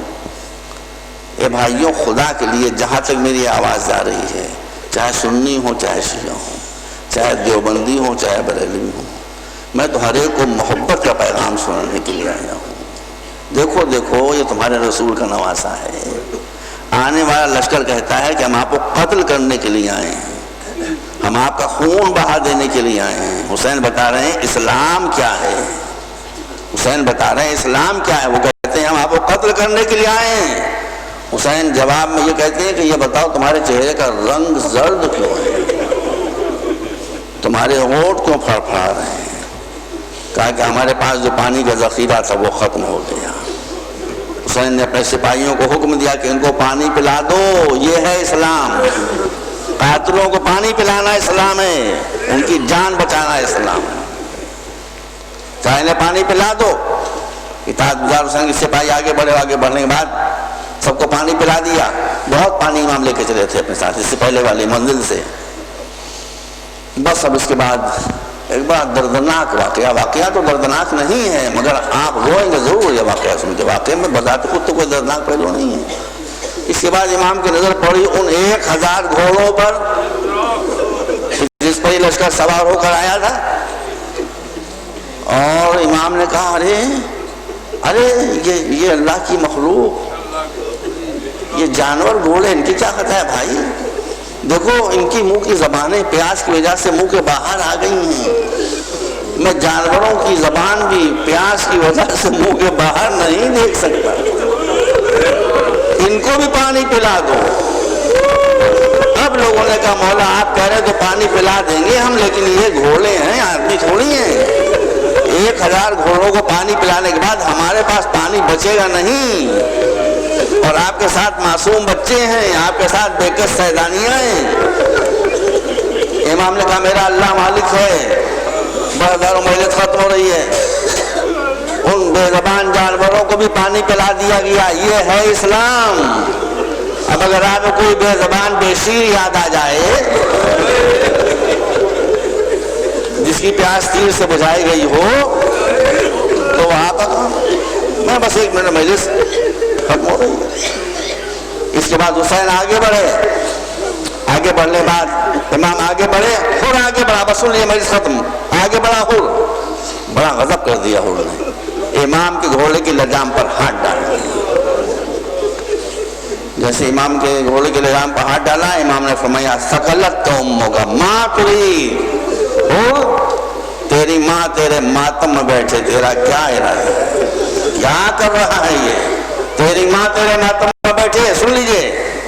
انہوں نے جواب دیا فرزند رسول اگر کوئی اور میری ماں کا نام لیتا تو میں بھی جواب میں اس کی ماں کا نام لیتا, مگر آپ کی ماں تو اتنی گرامی مرتبت ہے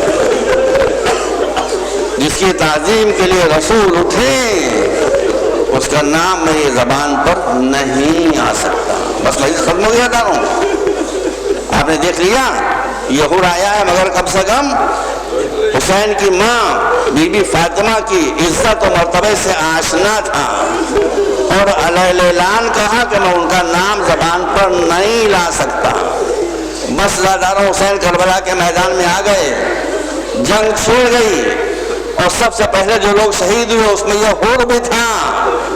ہزاروں میں جملہ یاد رکھیے کہ حور جب گھوڑے سے گرا ہے اور حسین اس کے سرانے پہنچے ہیں اور سر اٹھا کر زانوں کے اوپر رکھا ہے.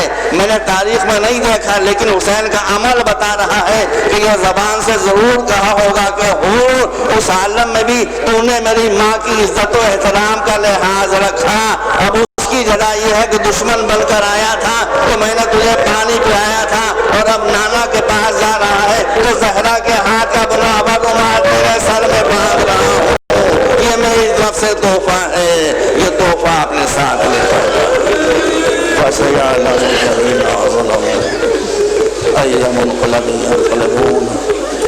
اللهم اغفر للمؤمنين والمؤمنات والمسلمين والمسلمات الأحياء منهم والأموات إنك تغفر الذنوب جميعا برحمتك يا أرحم الراحمين.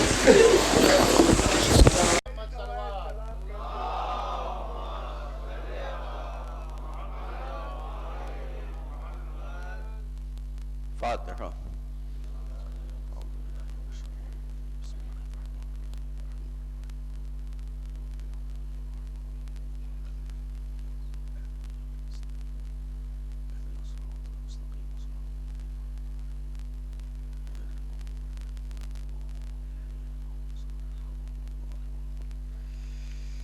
ایک ہماری بہن بیمار ہیں سیدہ زینب بیگم. ان کی صحت کے لیے آپ حضرات قبل مجلس اور بعد مجلس دعا فرمائیں انشاءاللہ.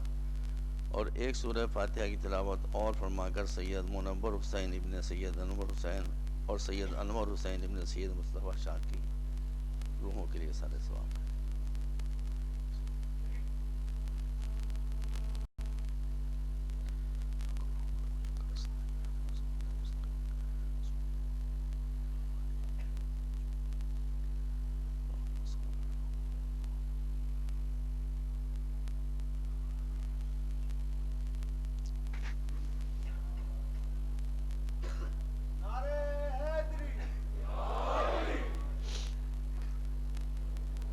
اعوذ باللہ السمیع العلیم من الشیطان اللعین الرجیم. بسم اللہ الرحمن الرحیم.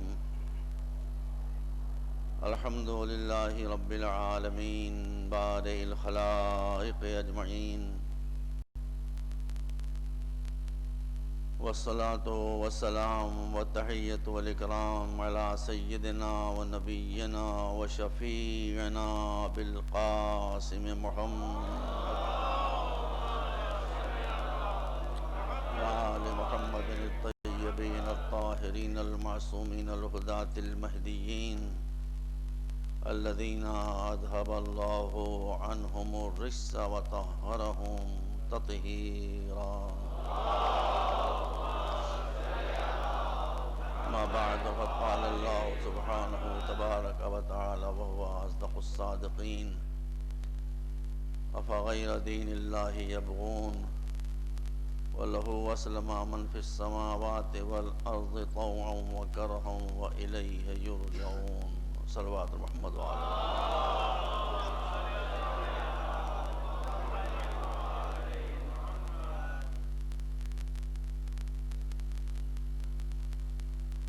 آج محرم الحرام کی دوسری تاریخ گزر گئی اور تیسری شب شروع ہو رہی ہے 1429 ہجری۔ تقریروں کا موضوع آپ کو معلوم ہے کہ اسلام ہی کیوں۔ میں دھیرے دھیرے اپنی منزل کی طرف بڑھ رہا ہوں، لیکن کئی مرتبہ میں عرض کر چکا ہوں کہ سیمینار کا مزاج اور ہوتا ہے، مجلس کا مزاج اور ہوتا ہے۔ وہ ارشاد اقدس الہی ہو رہا ہے کہ ہم نے تمام نوع انسانی کے لیے جو قانون حیات بنا دیا ہے، کیا ہم سے بہتر کوئی قانون بنانے والا ہے کہ یہ اس قانون کو چھوڑ کر دوسرے قانونوں کو تلاش کر رہے ہیں یا خود بنانے کی کوشش کر رہے ہیں؟ ایک تو لاجیکلی جس نے پیدا کیا ہے وہ بہتر جانتا ہے، اس کو حق ہے کہ وہ قانون بنائے۔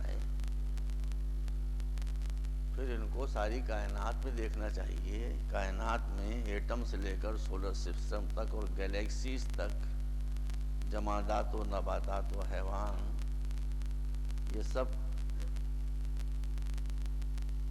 ولنگلی یا ان ولنگلی ایک ہی قانون کو فالو کر رہے ہیں، ایک ہی قانون کی پیروی کر رہے ہیں جو ہم نے ان کے لیے بنا دیا ہے۔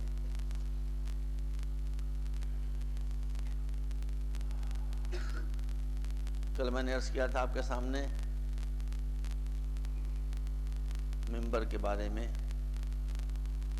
جتنے حضرات اس وقت کراچی میں، لاہور میں یا اور جگہوں پر مجلسیں پڑھ رہے ہیں، اللہ ان کی مجلسوں کو قبول فرمائے۔ وہ سب مجھ سے بہتر ہیں، مجھ سے زیادہ ان کے پاس علم ہے، مجھ سے زیادہ وہ مخلص ہیں۔ میں کبھی کسی کی توہین نہیں کرتا، اس لیے کہ میں خود اپنی اوقات کو پہچانتا ہوں۔ لیکن یہ بات میں عرض کرنا چاہتا ہوں کہ ہمارے پاس جو ہونا چاہیے وہ نہیں ہے، اسکولز ہمارے پاس نہیں ہیں۔ یہ بہت افسوس کی بات ہے۔ کالجز ہمارے پاس نہیں ہیں، مدرسے بھی ہمارے پاس کوالٹی کے نہیں ہیں جیسے ہونا چاہیے۔ تو اب لے دے کر یہی اوپن یونیورسٹی ہے جو سامنے موجود ہے، جس میں بیویاں بھی ہیں سننے والی، اور مرد بھی ہیں، بچے بھی ہیں، بوڑھے بھی ہیں، کم پڑھے لکھے لوگ بھی ہیں، زیادہ پڑھے لکھے لوگ بھی ہیں۔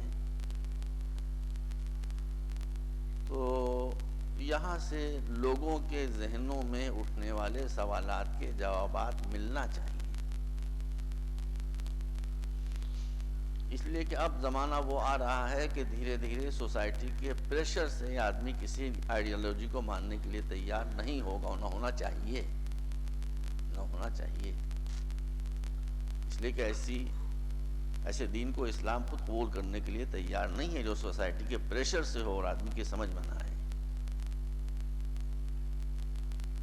تو اگر ممبروں سے خاص طور پر ہمارے نوجوانوں کو، جو اس قوم کی کشتی کے کھیونہار ہیں، کیپٹن ہیں، اگر ان کیپٹنز کو معلوم نہ ہوا کہ آگے کون سے طوفان آنے والے ہیں اور اس کا مقابلہ ہمیں کیسے کرنا چاہیے، تو پھر معاملہ بہت سنجیدہ ہو جائے گا۔ میرے نوجوان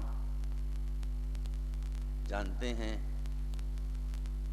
ایک برٹش فلاسفر تھا بہت مشہور، برٹن رسل، کرسچن تھا، عیسائی تھا، چونکہ وہاں مذہب کے بارے میں سوسائٹی کا پریشر اتنا زیادہ نہیں ہے، نہ تھا۔ وہ ایک تھا کبھی زمانے میں، تو وہ دوسری حدوں میں تھا، اس کو میں کبھی کا موقع پر عرض کروں گا۔ اس کو اپنے سوال کا جواب نہیں ملا، بہت عقل مند انسان تھا بھائی، معمولی آدمی تھوڑی تھا، بہت ذہین تھا، بہت تیز تھا، بہت انٹیلیجنٹ تھا، جینیس تھا، آپ نے بہت کہا، اس میں کوئی شک نہیں ہے، جینیس تھا مگر معصوم نہیں تھا، اس لیے اس سے غلطی ہو گئی۔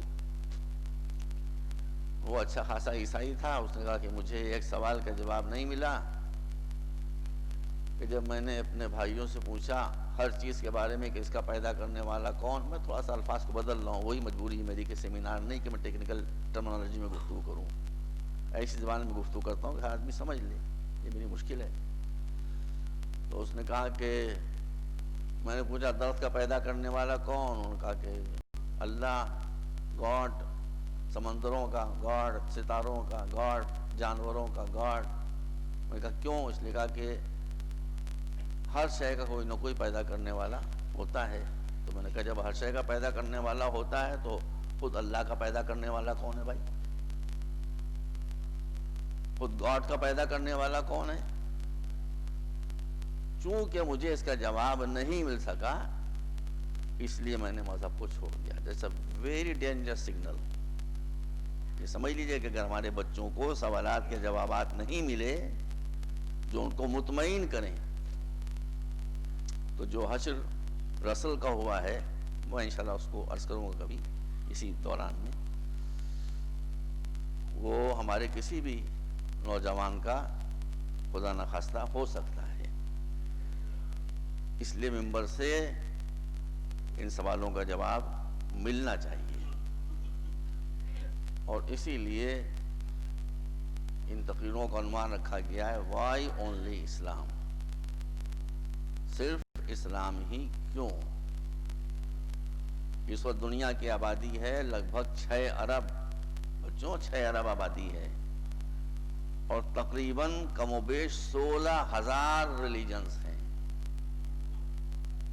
16,000 ریلیجنز۔ تو اب اگر کوئی آدمی 16,000 ریلیجنز کو اسٹڈی کرنے کے لیے بیٹھے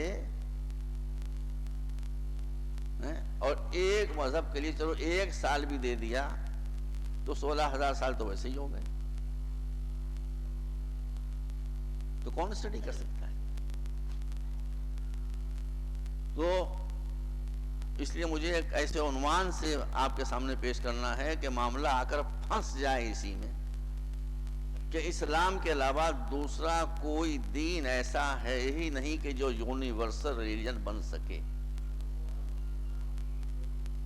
میں ان سب پر تو میں سب کو جانتا بھی نہیں بھائی، میں تو اسلام کو جانتا ہوں، اسلام کے بارے میں آپ کو بتاؤں گا انشاءاللہ جو کچھ مجھے معلوم ہے، جو کچھ میں بتا دیا کہ میں اقرار جہالت پہلے کر لیتا ہوں۔ تو کل میں نے آپ کے سامنے عرض کیا تھا کہ یہ مطالبہ کرنا کہ ہمارے لیے کوئی قانون نہ ہو، ہمارے لیے کوئی لا نہ ہو، کوئی بات نہیں، مگر آپ کو دیکھنا پڑے گا کہ قانون کس کے لیے نہیں۔ جہاں عقل آئی، جہاں انٹلیکٹ آیا، وہاں قانون چلا، اس پروسیس کو آپ روک نہیں سکتے۔ کون قانون بنائے وہ مسئلہ الگ ہے، اس کو میں بھی ڈسکس نہیں کر رہا ہوں، لیکن ادھر عقل چلی اور عقل کے ساتھ علم آیا اور علم کے ساتھ اختیار آیا، رائٹ آف چوائس آیا، ادھر رائٹ آف چوائس آیا، ادھر قانون چلا۔ تو قانون سے اگر آپ بچنا چاہتے ہیں کہ آپ بالکل فری ہوں، آپ کے لیے کوئی قانون نہ ہو، آپ کے لیے کوئی لا نہ ہو، آپ کے لیے کوئی کانسٹیٹیوشن نہ ہو، تو اس کے لیے 3 ہی چیزیں ہیں۔ یا تو جو شخص یہ چاہتا ہے وہ پاگل ہو جائے، پاگلوں کے لیے کوئی قانون نہیں ہوتا، بیچاروں کے لیے وہ مار بھی ڈالیں، کسی کو تو پھانسی نہیں دی جائے گی ان کو، یا جانور ہو جائیں، جانوروں کے لیے بھی کوئی کسی طرح کا قانون نہیں ہوتا ہے، یا پھر گھٹنوں چلتا بچہ ہو جائیں، بچوں کے لیے بھی قانون نہیں ہوتا ہے۔ قانون تو انسان کی فطرت میں شامل ہے، یہ بات آپ یاد رکھیے کہ قانون انسان کی فطرت میں شامل ہے، اسی لیے وہ اسلام کہ جس کا حق ہے کہ اسے یونیورسل ریلیجن بنایا جائے، اور یہی اسلام یونیورسل ریلیجن الٹیمیٹلی بنے گا،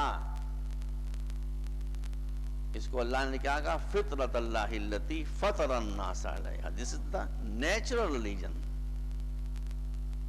اگر تمہیں سمجھ میں کہیں سے کچھ نہیں آ رہا ہے کہ ہمیں کیا کرنا چاہیے ہے، آسک یور نیچر. اپنی فطرت سے پوچھو. بشرطے کہ فطرت سلیم ہو. باتیں اس سے ایک بات دوسری بات نکلتی چلی جاتی ہے، میں اس کو بریک لگا کر آپ کے سامنے پیش کر رہا ہوں، اس لیے کہ فطرت کبھی کبھی عادت سے دب جاتی ہے. اگر آپ یہ چاہتے ہیں کہ میں یہ مجلس نہ پڑھوں، بہت آسان نسخہ ہے. اگر آپ یہ چاہتے ہیں کہ میں مجلس نہ پڑھوں اور کوئی گڑبڑ بھی نہ ہو، بہت آسان نسخہ ہے. ایک سگریٹ جلا کے مجھے دے دیجئے کہ مولانا اس کا ایک کش لے لیجئے. اگر میں نے ایک کش اس سگریٹ کا لے لیا تو اتنی دیر تک کھانسوں گا کہ مجلس نہیں پڑھ سکوں گا. یہ فطرت ہے، سمجھ رہے ہیں نا؟ فطرت دھوئیں کو انہیل کرنے پر تیار نہیں ہے.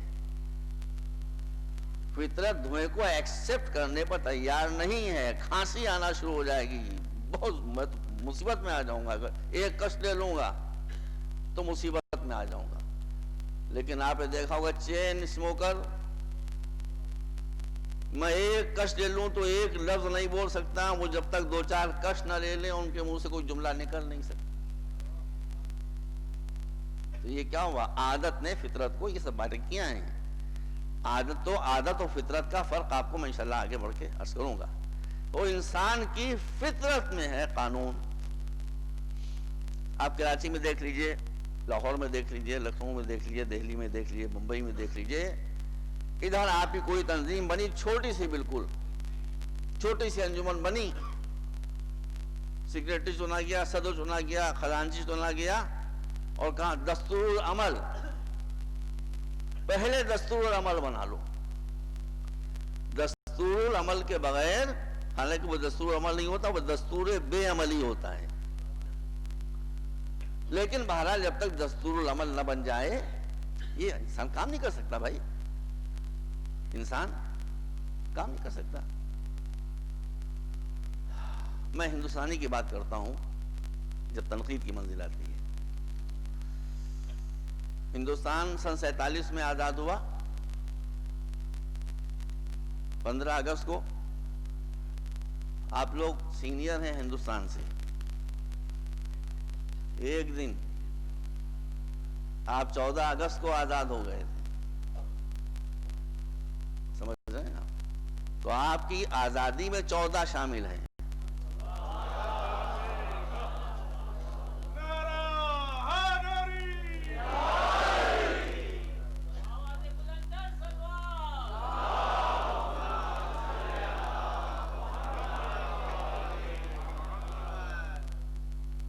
ہم لوگ 15 اگست کو سن 47 میں آزاد ہوئے.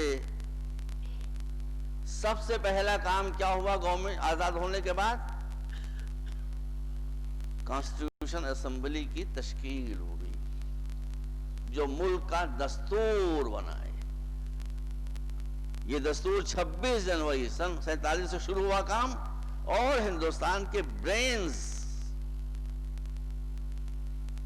سب سے زیادہ جو ذہین افراد تھے، وہ بیٹھ گئے، جٹ گئے ملک کا دستور بنانے کے لیے. اور وہ دستور بنا جا کر 26 جنوری سن 51 میں. دیکھ رہے ہیں آپ یہ دستور بننے میں اتنی کیوں دیر لگی؟ یہ دستور بننے میں دیر اس لیے لگی کہ دستور کا اسپیڈ ورک پہلے نہیں ہو سکا تھا. سمجھ لیجئے بات کو. ہندوستان کے دستور بننے میں 4 سال کا عرصہ لگ گیا، جبکہ بہترین دماغ ہندوستان کے جٹے ہوئے تھے کانسٹیٹیوشن بنانے کے لیے. جو گائیڈ لائن سامنے نہیں تھیں، آئیڈیاز کلیئر نہیں تھے. ایران میں آزادی ملنے کے 4 مہینے کے اندر اندر کانسٹیٹیوشن بن گیا. کیوں بن گیا؟ اس لیے کہ قرآن نے تو بنایا کانسٹیٹیوشن رکھ دیا تھا، اس کو خالی ہنڈیا کو چولہے سے اتارنا تھا. سمجھ گیا؟ تو کانسٹیٹیوشن ہندوستان نے کہا کہ اب انگریز گئے تو انگریزوں کے ساتھ ان کا کانسٹیٹیوشن بھی گیا. اس لیے کہ وہ کانسٹیٹیوشن انگریزوں نے بنایا تھا، ہم ان کے غلام تھے، اسی کے لحاظ سے انہوں نے کانسٹیٹیوشن بنایا تھا. اب ہم آزاد ہیں، ہم اپنی بہتری کو، اپنے فائدوں کو، اپنے نفع کو خود بہتر سمجھ سکتے ہیں. ہم اپنا قانون خود بنائیں گے. اتنے بڑے ملک کا جس کی آبادی 1 ارب ہے، دستور بن گیا.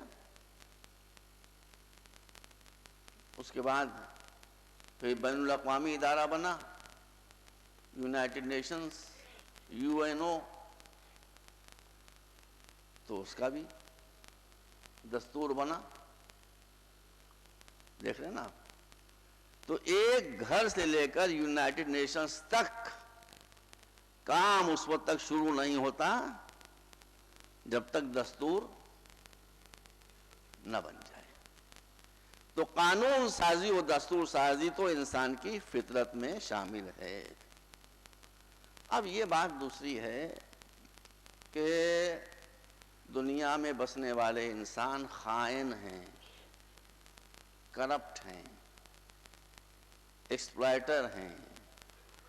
اس لیے یہ قانون اتنی ہوشیاری سے بناتے ہیں کہ ہمارا مفاد تو محفوظ رہے، دوسرے کے مفاد کی ایسی کی تیسی.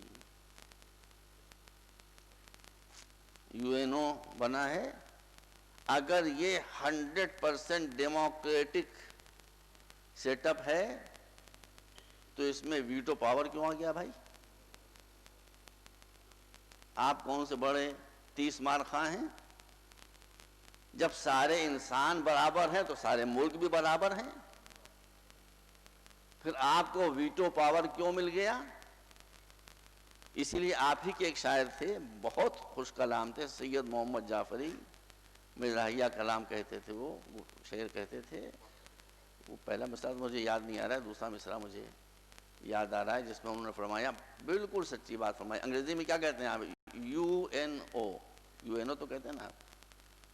تو انہوں نے کہا کہ اس میں UNO ہے نا، وہ کہتے ہیں کہ اس میں USA کا U ہے، باقی سب ہے نو UNO. بڑی سچی بات کی. جب کسی پر حملہ کرنا ہوتا ہے، کسی کو لوٹنا ہوتا ہے، تو یونائٹڈ نیشن سے مینڈیٹ لے لیا جاتا ہے، اور کسی پر خود حملہ کرنا ہو تو وہ چیختے رہیں، یہ اپنا کام کر گزرتے ہیں. تو انسان جو قانون بناتا ہے اس کی سب سے بڑی کمزوری یہ ہوتی ہے کہ کمزور پھنستے ہیں، طاقتور توڑ کر نکل جاتے ہیں. مگر جب اللہ قانون بناتا ہے تو اس کی نظر میں سب برابر ہیں. اس لیے اس کے قانون کو کوئی آدمی توڑ نہیں سکتا. اپنی جگہ پر کتنی ہی بڑی شخصیت ہو، اس قانون کو کوئی توڑ نہیں سکتا. ایک بہت مشہور اور پاورفل ٹرائب کی ایک خاتون تھی، اتفاق سے ان کا نام بھی فاطمہ تھا، فاطمہ مخزومیہ. پتہ نہیں ان کو کوئی ضرورت بھی نہیں تھی، پیسے والی تھی، کھاتی پیتی تھی. خدا معلوم کیا ہوا کہ انہوں نے چوری کر لی. یہ بھی پڑھوں گا میں آپ کے سامنے، مجھے تو دونوں پہلو بتانا ہے، جو اسلام پر اعتراضات ہوتے ہیں اس کو بھی کلیئر کرنا ہے. تو یہ میں پڑھوں گا، لیکن فی الحال آپ سن لیجئے کہ رسول نے فرمایا کہ تو کلیئر کیس ہے چوری کا، اس پر تو حد شرعی جاری ہوگی، ہاتھ کاٹے جائیں گے، ہاتھ کاٹا جائے گا، انگلیاں کاٹی جائیں گی. لوگوں نے کہا سرکار بہت بڑے قبیلے کی سردار کی بیٹی ہے، پورے قبیلے کی توہین ہو جائے گی، وہ آپ کے خلاف ہو سکتے ہیں. تو آپ نے فرمایا یہ فاطمہ مخزومیہ ہے. اب حضور نے فرمایا ہے، اور سنی شیعہ دونوں جگہ حدیث موجود ہے، اس لیے مجبوراً میں عرض کر رہا ہوں. فرماتے ہیں معاذ اللہ معاذ اللہ معاذ اللہ، یہ تو فاطمہ مخزومیہ ہے. اگر فاطمہ بنت محمد بھی معاذ اللہ یہ غلطی کرتی تو نو بڈی از ابو اللہ، کوئی بھی قانون کے اوپر نہیں. ایک مرتبہ صلوات بھیجیں آپ پر.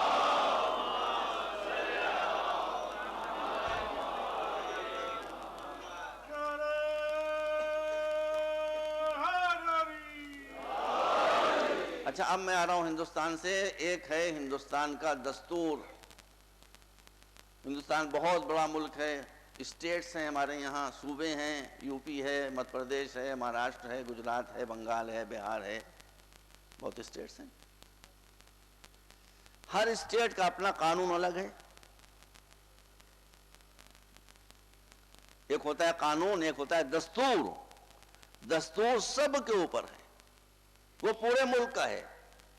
اس کے نیچے نیچے جتنی بھی اسٹیٹس ہیں، صوبے ہیں، ان سب کا قانون الگ الگ بنا ہوا ہے جو آتا ہے اس دستور کے نیچے. تو کیا ہوتا ہے؟ دستور اوپر، کانسٹیٹیوشن اوپر، قانون اس کے نیچے. جب یہ سسٹم رہتا ہے تو کوئی پرابلم نہیں آتی. اتنی سی بات مسلمانوں کی سمجھ میں نہیں آتی. دین سب کے اوپر ہے، مسلک اس کے نیچے ہیں، مذہب اس کے نیچے ہیں. آپ دین کو اوپر رکھیے، مسلکوں کو نیچے رکھیے، کوئی پرابلم پیدا نہیں ہوگی. پرابلم اس وقت پیدا ہوتی ہے جب مسلکی اختلاف کی بنا پر آپ لوگوں کو دین کے باہر نکال دیتے ہیں.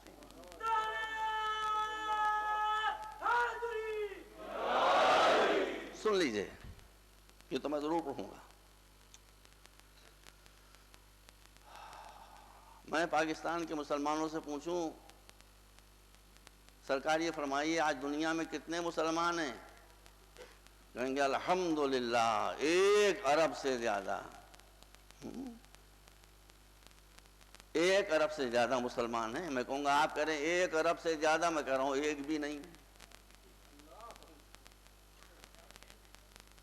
آپ کہہ رہے ہیں 1 ارب سے زیادہ، more than 1 billion. میں کہتا ہوں not a single person. 1 بھی مسلمان نہیں ہے. دیکھیے یہ اللہ کا میرے اوپر خاص فضل ہے. میں کیسے اس کا شکر ادا کروں کہ اسلام کے جتنے بڑے بڑے فرقے ہیں سب اپنا لٹریچر مجھے بھیجتے ہیں.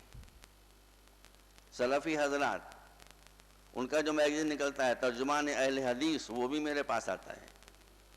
جماعت اسلامی کے جو 2 میگزین نکلتے ہیں، زندگی نو اور مجلہ تحقیقات اسلامی، وہ بھی میرے پاس آتا ہے. دارالعلوم دیوبند، ترجمان دارالعلوم دیوبند، وہ بھی میرے پاس آتا ہے. ملاحظہ کر رہے ہیں آپ؟ بریلوی حضرات کے میگزینس ہیں وہ بھی میرے پاس آتے ہیں. اس لیے مجھ سے زیادہ کوئی اس پرابلم کو نہیں جانتا. میں نے کہا آپ کے سامنے کہ کہتے ہیں مسلمان 1 ارب ہیں، 1 بھی نہیں. کیوں؟ یہ فرقہ شیعہ کا امتیاز ہے، خصوصیت ہے کہ ہم یہ کہتے ہیں، صرف اور صرف ہم یہ کہتے ہیں کہ جو شخص بھی لا الہ الا اللہ محمد رسول اللہ کہے، ہم اسے کافر نہیں کہہ سکتے. نہ ہمارے کسی مرجع وقت نے کہا، نہ آیت اللہ سستانی نے کہا، نہ آیت اللہ خمینی نے فرمایا، نہ آیت اللہ بوجردی نے کہا، نہ آیت اللہ محسن حکیم نے کہا. ہمارے یہاں کا ہماری یہ ٹینڈنسی ہے ہی نہیں کہ یہ تو پالیسی ہے مسٹر بش کی کہ یا ہمارے ساتھ یا ہمارے دشمن. یہ ہمارے یہاں نہیں ہے. باقی اور جتنے مسلکوں کو آپ دیکھ لیں، میں کیا کہوں، شرم آتی ہے مجھے بیان کرتے ہوئے کہ ہر فرقہ اپنے دوسرے فرقوں کو مسلمان ہی ماننے پر تیار نہیں ہے. کوئی کہتا ہے وہ مشرک ہیں، کوئی کہتا ہے وہ کافر ہیں. ہم نہ مشرک کہتے ہیں نہ کافر کہتے ہیں. دیکھیں ہمارا جو مسئلہ ہے صاف بالکل واضح ہم کر رہے ہیں کہ جو شخص بھی لا الہ الا اللہ محمد رسول اللہ کہتا ہے، ہم اس کو نہ مشرک کہہ سکتے ہیں نہ کافر کہہ سکتے ہیں. جب لا الہ الا اللہ کہہ دیا تو مشرک کیسے کہیں؟ اور جب محمد رسول اللہ کہہ دیا تو کافر کیسے کہیں؟ تو کافر اور مشرک تو نہیں کہہ سکتے، لیکن ہاں ایک کالا ہمارے یہاں بھی کھلا ہوا ہے کہ ہم ان میں سے جن لوگوں کے سینوں کے اندر ایمان نہیں ہے ان کو منافق ہم کہہ سکتے ہیں. کیونکہ یہ تو قرآن مجید میں کہہ رہا جاءک المنافقون قالوا نشهد انک لرسول اللہ واللہ یعلم انک لرسول واللہ یشهد ان المنافقین لکاذبون. وہ اگر کہہ رہے ہیں کہ اشہد ان لا الہ الا اللہ اور اشہد ان محمد رسول اللہ، اللہ کہتا ہے یہ سچ کہہ رہے ہیں، بات ان کی سچ ہے، لیکن چونکہ دل سے نہیں کہہ رہے ہیں اس لیے یہ منافق ہیں. تو ہمارے یہاں کلمہ گویوں کے لیے منافق کا کالم تو ہے، لیکن مشرک اور کافر کا کالم نہیں ہے۔ باقی سارے مسلکوں میں دیوبندیوں کو دیکھیے، پھر بریلوی حضرات کو دیکھیے، پھر اہل حدیث کو دیکھیے، پھر مقلدین کو دیکھیے، پھر جو غیر مقلد ہیں ان کو دیکھیے، سب دوسروں کو گمراہ، جہنمی، مشرک اور کافر بناتے چلے جا رہے ہیں۔ اب مسئلہ کیا ہے؟ مجھے معبود کے سہارے اس بات پر اطمینان ہے، کیونکہ اسلام دین حق ہے، کہ جب میں اسلام کے خصوصیات اور اس کے خاصیات کو آپ کے سامنے پیش کروں گا، اور اب تو ظاہر ہے کہ سب سی ڈی پی ڈی سب تیار ہو جاتی ہیں، کسی کو بھی سنا دیجیے گا آپ۔ میں اگریسو انداز میں تو کبھی تقریر کرتا ہی نہیں، میں کبھی نیور ایگریسو، میں کبھی ایگریسو نہیں ہوتا، اس لیے کہ ایگریسو ہونے کی اسلام میں اجازت نہیں ہے۔ ایگریسو ہونے کی اسلام میں اجازت نہیں ہے۔ قرآن تو کہتا ہے ادع الی سبیل ربک بالحکمۃ والموعظۃ الحسنۃ وجادلھم باللتی ہی احسن۔ پیار سے بات کرو، نرمی سے بات کرو، لاجک کو پکڑو، منطق کو پکڑو، ان کے دل و دماغ کو اپیل کرو، تاکہ وہ سمجھ بوجھ کر اسلام کے دائرے کے اندر آئیں۔ تو میں تو اتنی ہمت رکھتا ہوں، اللہ اسے کبھی آپ غرور یا تکبر کا جملہ نہ سماعت فرمائیں، چونکہ میں نے اسلام کو اسٹڈی کیا ہے، کہ اگر میں لبرل مائنڈڈ لوگوں کے سامنے اسلام کو رکھوں تو وہ اسلام کو قبول کرنے پر تیار ہو جائیں گے، willingly، خوشی خوشی۔ یہ میری ذمہ داری ہے، آپ اشرا سن لیجیے گا، مگر ہوں گے نہیں مسلمان۔ کیوں نہیں ہوں گے؟ کیوں نہیں ہوں گے مسلمان؟ ان کی سمجھ میں آ جائے گا، مگر مسلمان نہیں ہوں گے۔ اس وقت تو موسم بہت اچھا ہے، ٹھنڈک، جاڑا پڑ رہا ہے، اچھی خاصی ٹھنڈک ہے۔ لکھنؤ میں تو بہت زیادہ ٹھنڈک ہے، آپ لوگ اسی کو سردی کہہ رہے ہیں، خیر ہوگا 12۔ ہر جگہ اپنے معیار کے اعتبار سے گفتگو ہوتی ہے۔ لکھنؤ میں ٹیمپریچر سا چل رہا ہے 1 سیلسیس 1 چل رہا ہے لکھنؤ میں، آپ کے یہاں چل رہا ہے 14-15، آپ کے یہاں بہت تیز سردی ہو رہی ہے، مجھے سردی نہیں لگ رہی، اس لیے کہ میں وہاں سے آ رہا ہوں، سمجھ رہے ہیں؟ تو سب کچھ سمجھا دینے کے بعد بھی مسلمان نہیں ہوگا کوئی۔ ابھی سردی ہے، سردی کے بعد گرمی آئے گی، تیز گرمی ہو، ایک آدمی پیاس سے بلبلاتا ہوا دوڑتا میرے پاس آئے کہ مولانا مولانا مجھے کچھ پلا دیجئے، مولانا مجھے کچھ پلا دیجئے، مولانا مجھے کچھ پلا دیجئے، اور اس کو یہ معلوم ہے کہ یہ شریف آدمی ہے، تھوک کر نہیں پلائیں گے۔ یہ بھی مصیبت ہے بھائی، یہ بھی مصیبت ہے، کیسے کیسے خطرناک لوگ ہیں آپ دیکھیے۔ اب میں نے اس کے لیے شربت روح افزا